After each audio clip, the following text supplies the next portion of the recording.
అబ్రహాము, ఇస్సాకు, యాకోబు దేవుడు, తండ్రి, కుమార, పరిశుద్ధాత్మ దేవుని నామంలో నా ఆత్మీయులకు హృదయపూర్వక వందనాలు. ఆత్మీయులారా, నేటి మన దైవ సందేశం భర్తమై. ఎవరు ఈ భర్తమై? ఇతడు ఒక గుడ్డివాడు, ఇతడు చీకటిలో బ్రతుకుతున్నవాడు, ఇతడు ఒక భిక్షగాడు. ఆత్మీయులారా, చీకటిలో, భిక్షాటనలో, పేదరికంలో, గుడ్డితనంలో బ్రతుకుతున్న ఈ బర్తలోమై యొక్క ఆత్మీయ జీవితాన్ని మనం తొంగి చూద్దాం. ఇతడు చాలా ఆసక్తి గలవాడు, ఆశ గలవాడు, కోరిక గలవాడు, యేసును కలవాలన్న దాహం గలవాడు. ఇతడు యెరికో పట్టణస్థుడు. ఆత్మీయులారా, యేసు క్రీస్తు ప్రభు వెళ్ళే మార్గంలో నేను వెళ్ళాలి, యేసును కలుసుకోవాలి, చూపును పొందుకోవాలి, నా బ్రతుకును మార్చుకోవాలి అని ఒక ఆశ, ఒక సంకల్పం కలిగిన వ్యక్తి బర్తలోమై. బర్తలోమై అన్న మాటకు అపవిత్రుడు అని అర్థం. ఒక అపవిత్రుడు, ఒక పాపి, ఒక చీకటిలో ఉన్నవాడు, ఒక భిక్షగాడు యేసుక్రీస్తు ప్రభును కలుసుకోవడానికి ఇష్టపడుతున్నాడు. ఈరోజు నా ఆత్మీయ సహోదరి, సహోదరుడా, నీవు కూడా నీ ఆత్మీయ జీవితంలో చీకటిలో ఉన్నావా? పాపంలో ఉన్నావా? రోగంలో ఉన్నావా? శాపంలో ఉన్నావా? ఒకవేళ నిరాశతో ఉన్నావా? కృంగిన స్థితిలో ఉన్నావా? యేసును కలుసుకోవాలన్న ఆశ, యేసుతో బ్రతకాలన్న ఆశ నీలో ఉందా? నీకు ఒక మంచి అవకాశం. ఈరోజు ప్రభువును కలుసుకో. ఈ బర్తలోమై యేసు ప్రభును కలుసుకోవాలన్న ఒక తృష్ణ తనలో కలిగింది. మనసుంటే మార్గం ఉంటుంది. నీకు మనసుంటే ఖచ్చితంగా నీలో మార్పు కలుగుతుంది. అయితే కొందరికి వాత వేయబడ్డ మనసు ఉంటుంది, కొందరికి చంచల మనసు ఉంటుంది, కొందరికి ద్విమనస్సు ఉంటుంది, కొందరికి మంచి మనసు ఉంటుంది. నీ ఆత్మీయ జీవితంలో ఈ బర్తలోమై ద్వారా నువ్వు అనేక ఆత్మీయ సత్యాలు, లక్షణాలు నువ్వు నేర్చుకోవాలని పరిశుద్ధాత్ముడు నీతో మాట్లాడుతున్నాడు. అయితే ఇతడు గుడ్డివాడు, చీకటిలో ఉన్నవాడు, యేసు లేనివాడు, ఆత్మీయంగా గుడ్డివాడే. యేసును కలుసుకొని వాడు కూడా ఆత్మీయంగా గుడ్డివాడే. చాలా మంది ఆత్మీయ జీవితంలో క్రీస్తును కలుసుకోలేని స్థితిలో ఉన్నారు అంటే వారు ఆత్మీయంగా గుడ్డితనంలో ఉన్నారు అని అర్థం. ఈరోజు నా ఆత్మీయ సహోదరి, సహోదరుడా, ఈ బర్తలోమైలో ఉన్న కొన్ని విషయాలు మనం ధ్యానించుదాం. లూకాసు వార్త 18వ అధ్యాయము 35వ వచనం నుండి 43 వచనాలు, మార్క్సు వార్త 10వ అధ్యాయము 40వ వచనం నుండి 52 వచనాల వరకు చాలా ఆత్మీయ విషయాలు తనలో ఉన్నాయి. అయితే ఇతడు యెరికో పట్టణస్థుడు. యేసు యెరికోకు సమీపించుతున్నప్పుడు యేసు క్రీస్తు ప్రభు కంటే ముందుగా, ఆ గ్రామస్తుల కంటే ముందుగా, ఆ ప్రజలందరికంటే ముందుగా వెళ్ళి ఒక త్రోవ ప్రక్కకు కూర్చున్నాడు. యేసు ఏ మార్గంలో వెళ్తాడు, ఏ సమయంలో వెళ్తాడు అని తను తెలుసుకొని యేసును కలుసుకోవడానికి, మేలు పొందడానికి, స్వస్థత పొందడానికి, బ్రతుకు మార్చుకోవడానికి, దీవెన పొందడానికి యెరికో పట్టణస్థుల అందరికంటే ముందుగా వెళ్ళి త్రో ప్రక్కకు కూర్చున్నాడు. ఆత్మీయులారా, నువ్వెక్కడ కూర్చుంటున్నావు? ఎవరితో మాట్లాడుతున్నావు? నీ సహవాసం ఎవరితో ఉంది? నీ జీవితం ఎలాగుంది అని ప్రభు నిన్ను అడుగుతున్నాడు. ఒకవేళ పాపంలో ఉన్న వారితో కూర్చుంటున్నావా? శరీర క్రియలకు లోనైన వారితో కూర్చుంటున్నావా? అంధకారంలో కూర్చుంటున్నావా? త్రాగుబోతు వారితో, తిరుగుబోతు వారితో కూర్చుంటున్నావా? ఈరోజు ప్రభు సూటి అనితో మాట్లాడుతున్నాడు. సుంకరి ఈ లేవి అనే ఒక సుంకరి ఒక మెట్టు మీద కూర్చున్నాడు. జక్కయ్య వెళ్ళి చెట్టు మీద కూర్చున్నాడు. ఆత్మీయులారా, చెట్టు కింద నతానియేలు కూర్చున్నాడు. కిటికీ మీద ఐదుకు కూర్చున్నాడు. చలిమంట దగ్గర పేతురు కూర్చున్నాడు. నువ్వు ఎక్కడ కూర్చుంటున్నావు? లోతు వెళ్ళి పట్టణపు గవిని దగ్గర కూర్చున్నాడు. మరియ వెళ్ళి యేసు పాదాల దగ్గర కూర్చున్నాడు. పౌలు వెళ్ళి గమాలియేలు పాదాల దగ్గర కూర్చున్నాడు.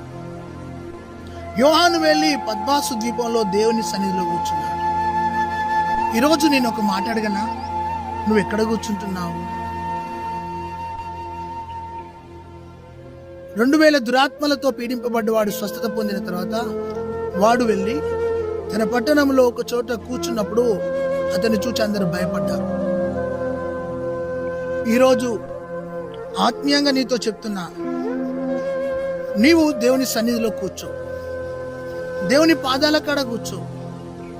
దేవా, నన్ను కటాక్షించు, నన్ను కరుణించు అని కూర్చో. ఇతడు ఎరికో పట్టణంలో అందరికంటే ముందుగా వెళ్ళి కూర్చున్నాడు. త్రోవ ప్రక్కకు కూర్చున్నాడు. దేవునికి స్తోత్రం కలుగును గాక.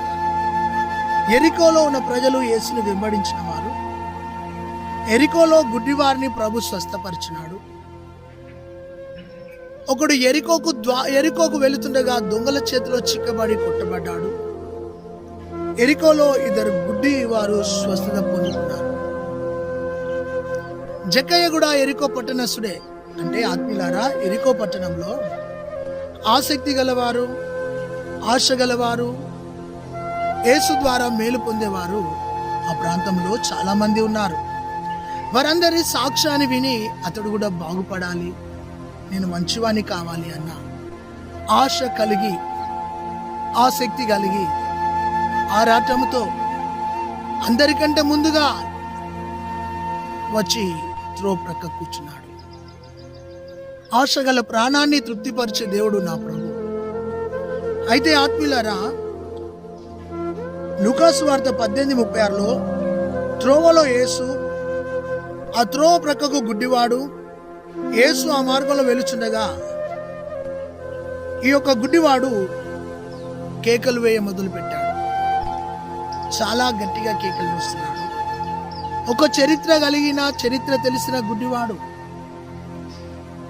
ఏమని కేక వేస్తున్నంటే, దావీదు కుమారుడా, నజరేయుడైన యేసు, నన్ను కరుణించు. దావీదు కుమారుడా అని తనకు తెలిసింది. ఎవరు ఈ దావీదు? యెషై కుమారుడు. ఈ దావీదు సంతానములో నుండి ప్రభు అయిన యేసుక్రీస్తు ప్రభు ఈ లోకానికి వచ్చాడు. అతడు అంటున్నాడు, దావీదు కుమారుడా, నజరేయుడైన యేసు, నన్ను స్వస్థపరచవా, నన్ను బాగు చేయవా, నన్ను దాటిపోకయ్యా అని యేసు ప్రభును గోజాడుతున్నాడు, ప్రార్థిస్తున్నాడు, కేకలు వేస్తున్నాడు.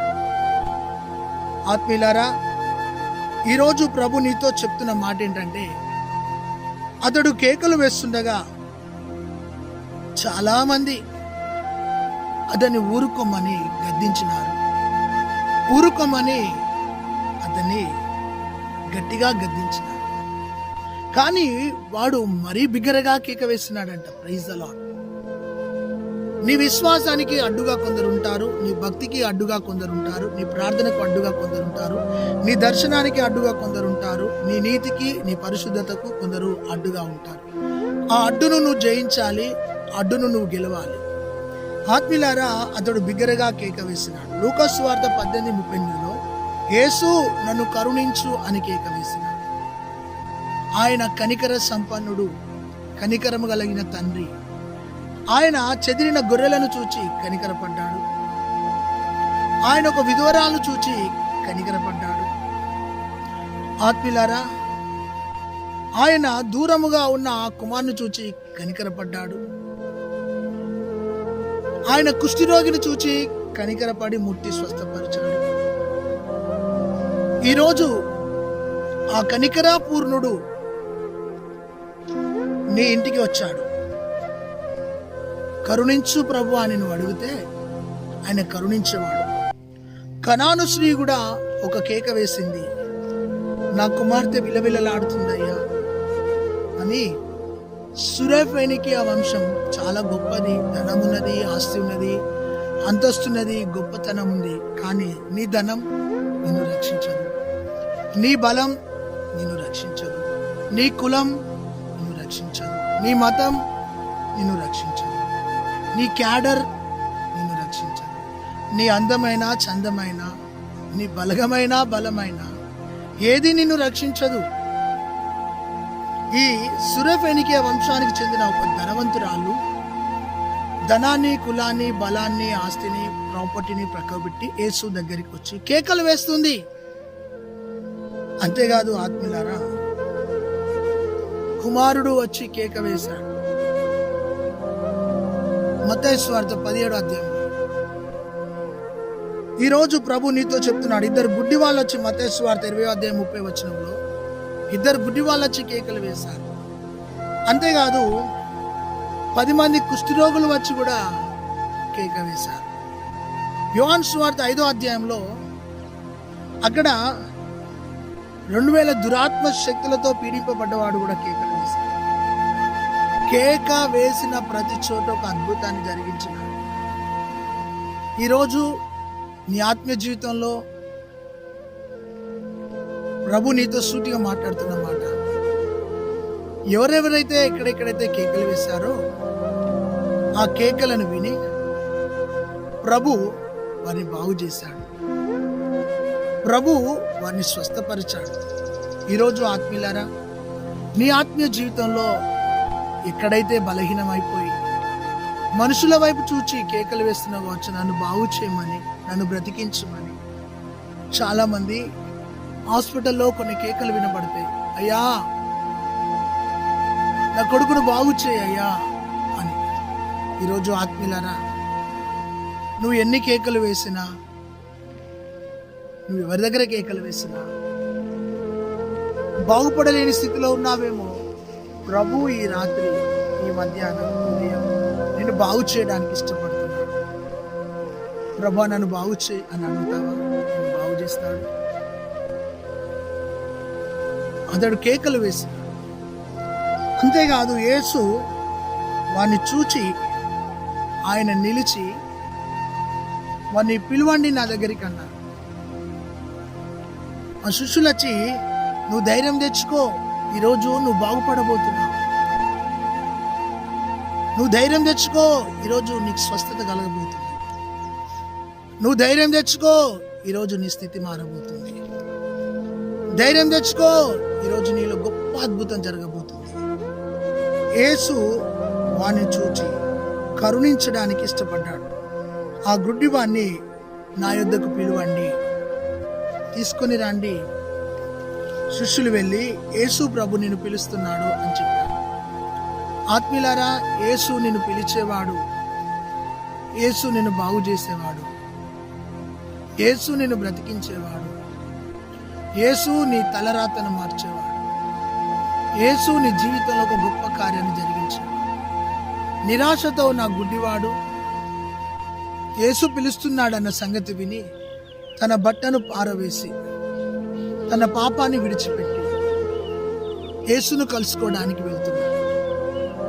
నీ ఆత్మీయ జీవితంలో యేసును నువ్వు కలుసుకోవాలని ఆశపడుతున్నావు, కానీ కులం అడ్డం వస్తుందా, పాపం అడ్డం వస్తుందా, నీ హోదా అడ్డొస్తుందా?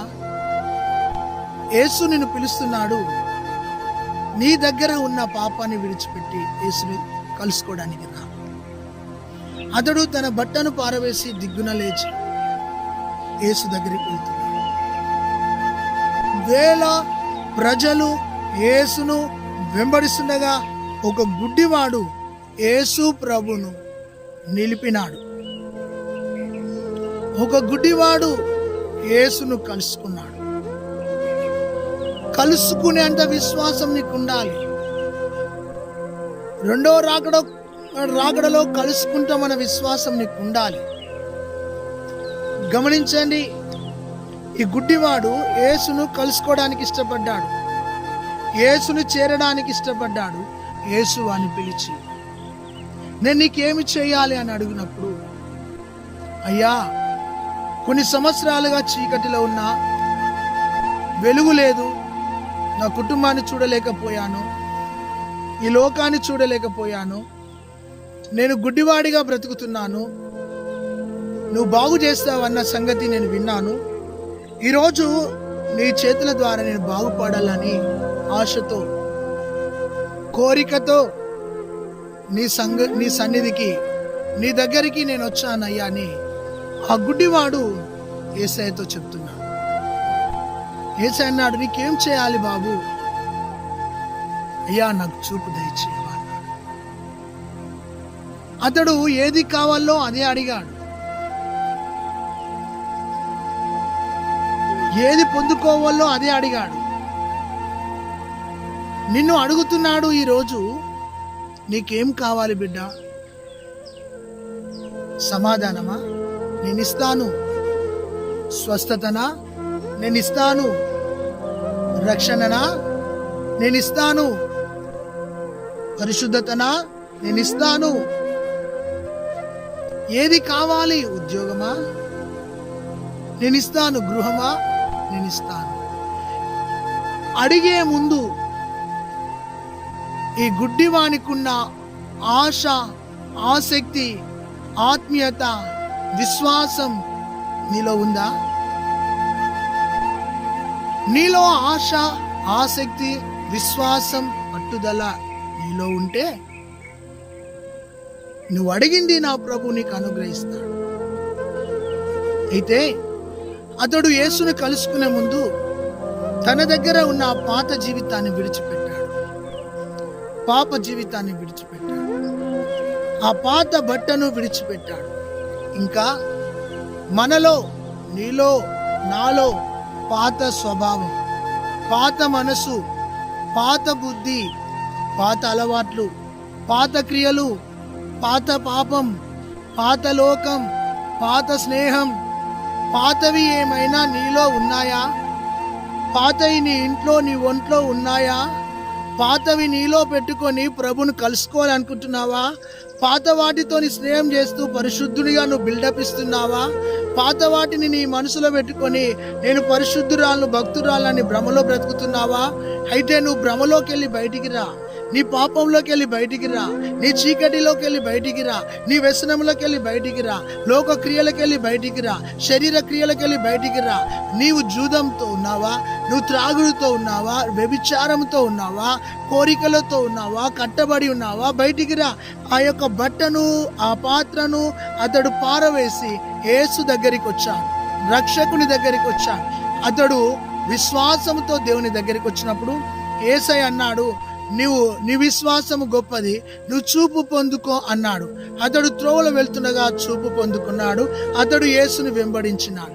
చూపు పొందుకున్న తర్వాత అతడు లోకం వైపు వెళ్ళలే, బంధువుల వైపు వెళ్ళలే. కానీ అతడు చూపు పొందుకున్న తర్వాత, స్వస్థత పొందిన తర్వాత, బాగుపడ్డ తర్వాత యేసుని వెంబడించిన వ్యక్తిగా ఉన్నాడు.